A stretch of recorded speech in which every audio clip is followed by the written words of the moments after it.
Hi guys, Dave in Texas here. Wow, hold on a second. Man.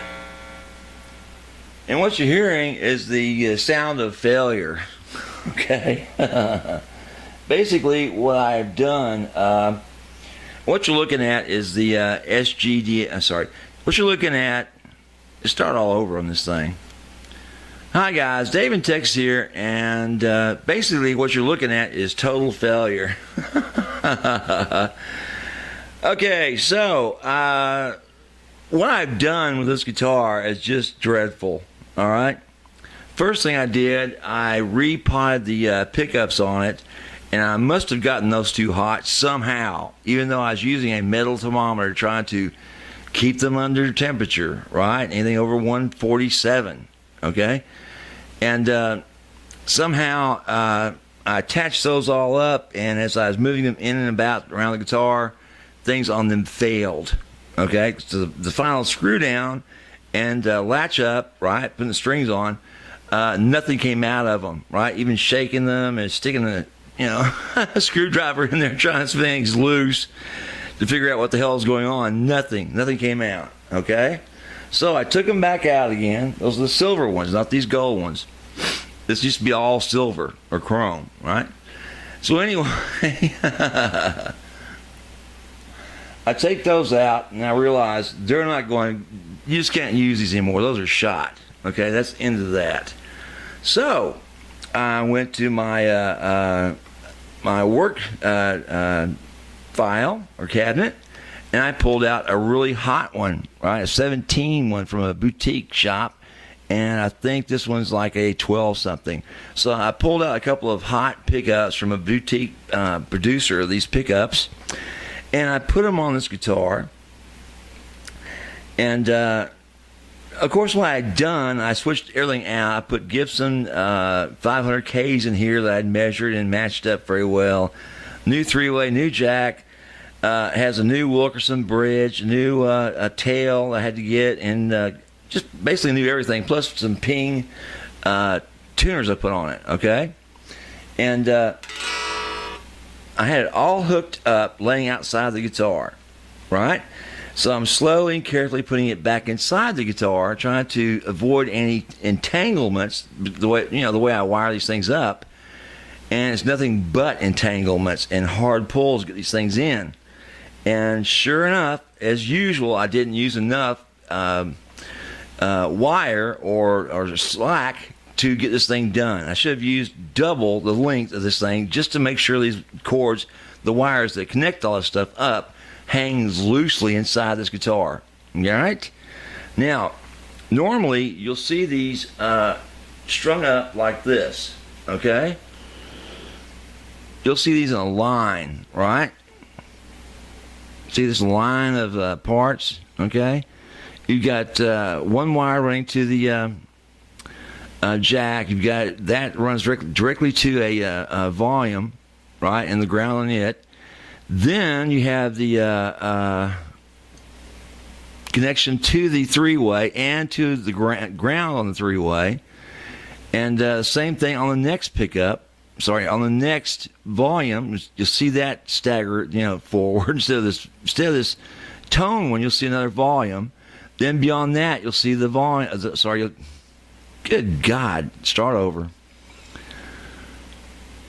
Okay, normally inside these guitars from China, you'll see them in a line, right? You'll see the electronics in a line. You start off with the jack, right? It's got one wire, all right, that runs from the hot and the ground to a volume potentiometer, right? And that runs to the middle leg and to the ground on the back of the pot, and there's the leg of the third leg is grounded too to the pot, right? And then on the other leg, right, you have a connection to the three-way, right, and ground again, right? And then, of course, you have the next one would be staggered, would be another volume, right? And then after this one, you'd see a tone and a tone, right? and there'd be no cross wiring between these. They'd all be in one long line with one another, and every single one of them, right, all 4 of those potentiometers would be hooked to this 3-way via their grounds. Okay, there would be a ground to each potentiometer back to this 3-way, right? So you'd have a long string that don't cross one another, and basically it's really simple to install this inside of a ES guitar, right? You don't have to worry about looping them over one another. Okay? However, when I do these setups, I always do them the same way you see it Seymour Duncan does Les Pauls. Okay? There is a method to do ESs, but I've found that the best tone and the best volume, if you can get it done, is to follow that Seymour Duncan 2-tone, 2-volume, 1 3-way, 2 PUP setup that's on their wiring diagram website.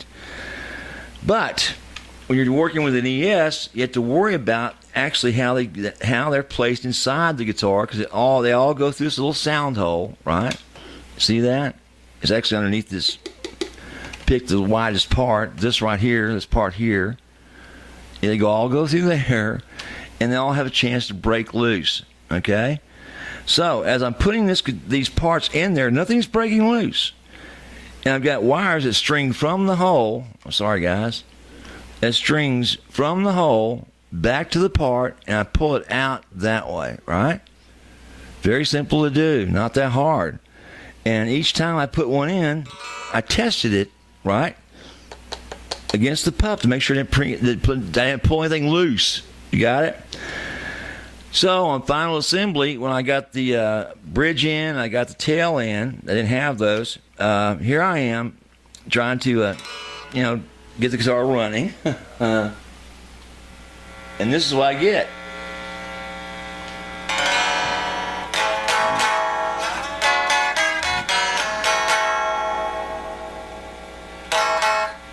And that should absolutely be just blasting this speaker out right now. My little 4-force amp's on all high, right? These are on full.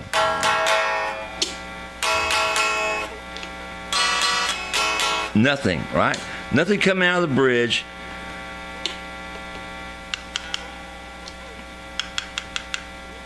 All right?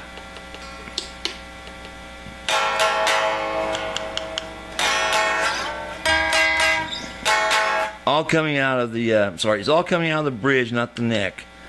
So that's dead right there, right? And this is the one, if you remember, it goes through a solid block of wood, the PUP wires do, back into the control area, right? You follow me? So, over and over, people have asked me, how do you wire these things? Well, very carefully, obviously, and I've also been asked over and over again, at least 50, 60 times, do I ever fail in doing this? Because y'all have failed trying to do this. And yes, here's one right here. Another one. Only problem is this one's driving me crazy because it's the second time it's happened to me. The first time is on a set of pickups that I'd repotted, and those had just crapped out on me. Even though I had tested them right before I'd set them down into the body of the guitar, they're still working. Same with this. And when I take this apart, I guarantee you there's going to be 2 wires that have come loose off the potentiometers somehow, because I pulled them through against another wire and it snapped it free. Okay? Does that make sense? And it's the darndest thing to try to keep these in their wire, but actually once you've done this, and this is for y'all's benefit, once you've done this wire up, right, and it becomes a problem like this, the best thing to do is just take them all out and start all over again. Don't try to separate, unless it's the very first one you pull out, and that's the answer to it. But normally, for at least for my sake and my luck, it's the one down here is the hardest to get out, right? The very last one in the line. And I may just try to give up on sound and tone and go to the Chinese method of wiring these things up in a line form, right? Because that is absolutely the easiest way to do this. Just keep them in a line so that they don't have to cross over one another when you're pulling them through. You get it? Pull the end plug through, then you pull up this one, and you pull up that one, you pull up that one, and you're pretty much done. You got it? So, if you have any questions about this mess up, give me a holler. And this is for you guys that ask me over and over again, do I screw things up or does this ever fail on me? Yep, here it is. Here's one of them. My latest one to screw up. And yes, guys, to answer your questions, it's very frustrating when this happens. You'll spend at least an hour pulling these things through only to have them fail because something snapped free. And yes, I used a ton of solder on each of these things. You got me? And I also used a thicker gauge wire, which I may go back to thinner. It's easier to pull through. So, any questions about this? Give me a holler. Dave in Texas, having a crazy, crazy weekend, pulling my hair out over this little ES, trying to get this sound nice for you guys so you can hear it when it's completely done and also see it completely modified up in all its gold glory, right? Because it used to be all chrome, right? Kind of, bland looking. But anyway, give me a holler, Dave in Texas. Bye.